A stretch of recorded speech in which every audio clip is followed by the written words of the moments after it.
Perkenalkan, nama saya Laura Aquila Reslalahi dengan NIM B1021241075.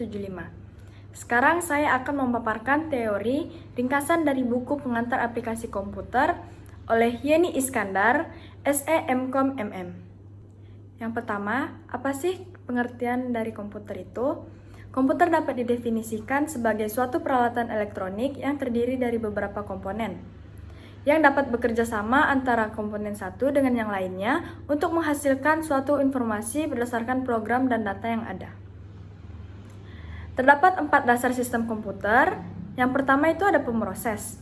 Pemroses disebut CPU, berfungsi mengendalikan operasi komputer dan melakukan pengolahan data. Pemroses melakukan kerja dengan melakukan langkah sebagai berikut. Yang pertama, mengambil instruksi yang dikodekan secara biner dari memori utama.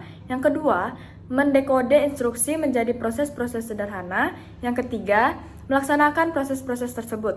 Kemudian, terdapat operasi-operasi pada pemroses. Terdapat 2, yaitu yang pertama operasi aritmatika dan yang kedua operasi logika. Kemudian, dasar sistem komputer yang kedua itu terdapat memori. Memori berfungsi untuk menyimpan data dan program. Sebelum dapat dieksekusi dan dimanipulasi, program harus disimpan di memori utama. Jika sumber data energi atau listrik dihentikan, memori utama biasanya volatil, maksudnya tidak mampu mempertahankan data dan program yang disimpan. Kemudian, dasar yang ketiga ada perangkat in-out. Perangkat memasukkan atau keluaran digunakan sistem komputer untuk berinteraksi dengan lingkungan luar, baik ke pemakai ataupun lingkungan secara umum. Perangkat masukan atau keluaran terdiri dari 2 bagian, yaitu yang pertama komponen mekanis, yaitu perangkat itu sendiri. Yang kedua komponen elektronis, yaitu pengendali perangkat berupa chip controller. Dasar komponen yang keempat itu ada interkoneksi antar komponen, disebut bus, dan interkoneksi ini berkaitan dengan tata cara hubungan antar komponen-komponen sistem komputer. Bus terdiri dari 3 macam, yaitu yang pertama bus alamat, untuk memberikan alamat dari memori atau port yang hendak digunakan atau diakses. Yang kedua, bus data, untuk membaca dan mengirim data dari atau ke memori atau port. Yang ketiga ada bus kendali. Sinyal bus kendali antara lain yang pertama ada memory read, memory write, in-out read, in-out write. Sistem interkoneksi antar komponen atau bus yang populer antara lain ISA, EISA, MCA, VESA, PCI, dan AGP. Terdapat materi selanjutnya yaitu peralatan masukan atau input device. Merupakan perangkat yang berfungsi untuk memasukkan data dan juga memberikan instruksi dan sering juga disebut dengan istilah input unit. Peralatan masukan yang digunakan untuk mengirim atau memasukkan data dari luar sistem atau brainware yang berupa signal input atau digital dan dikirim ke komputer untuk diproses. Peralatan yang hanya berfungsi untuk alat input dapat digolongkan menjadi alat input langsung atau direct input dan tidak langsung atau indirect input.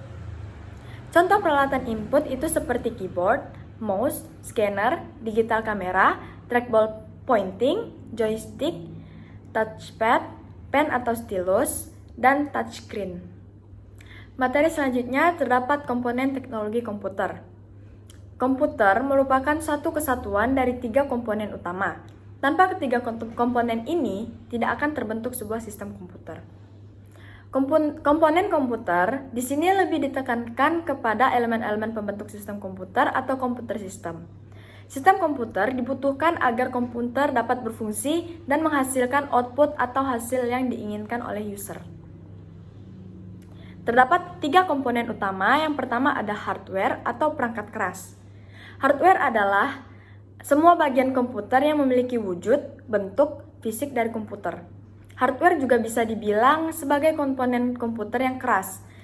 Terdapat beberapa contoh hardware, itu diantara lainnya ada CPU, memori, hard disk, VGA atau video graphics array, sound card, keyboard, mouse, power supply, dan casing.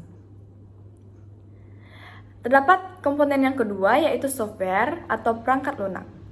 Software adalah bagian dari sistem komputer yang tidak memiliki wujud. Software juga bisa memiliki pengertian sebagai data berformat digital dan disimpan secara digital, yang hanya bisa dibaca oleh komputer. Ada beberapa macam software, antara lain itu adalah operating system, application software, software development tool, device driver, firmware, freeware, shareware, malware, dan open source. Komponen yang ketiga itu adalah brainware atau pengguna.